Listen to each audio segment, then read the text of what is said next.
ચાલો આજે મારી સાથે એક નવો પ્રયોગ કરવા તૈયાર છો ને?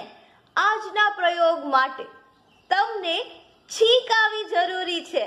પહેલી છીંક આવવાની હોય ને ત્યાં જ એને રોકી લેજો.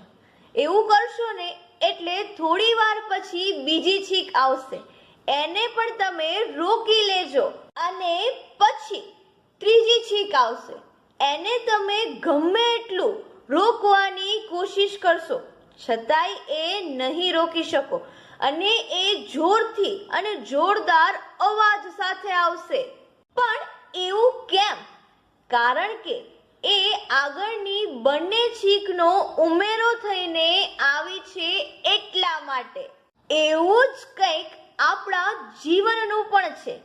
આપણા જીવનમાં દુઃખ આવે તો આપણે કોઈને કહ્યા વગર એને અંદર દબાવી અને રાખીએ છીએ.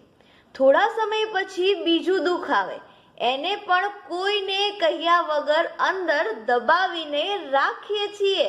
જ્યારે આ દુઃખો વધતા જાય છે અને તમે કોઈને કહી અને હળવા નથી થતા, ત્યારે એની આ સીધી અસર તમારા સ્વભાવ પર દેખાય છે.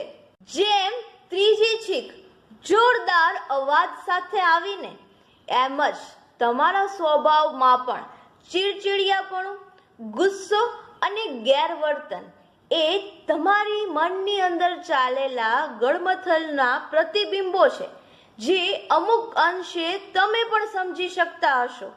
એટલે જ્યારે પણ આપણા જીવનમાં દુઃખની છીંક આવે ને ત્યારે એને બિંદાસ આવી જવા દેવી, એને રોકવી નહીં. કારણ કે અમુક જગ્યાએ ઉમેરો કરવા કરતા બાદબાકી કરવું આપણી માનસિક સ્વાસ્થ્ય માટે અતિશય આવશ્યક હોય છે.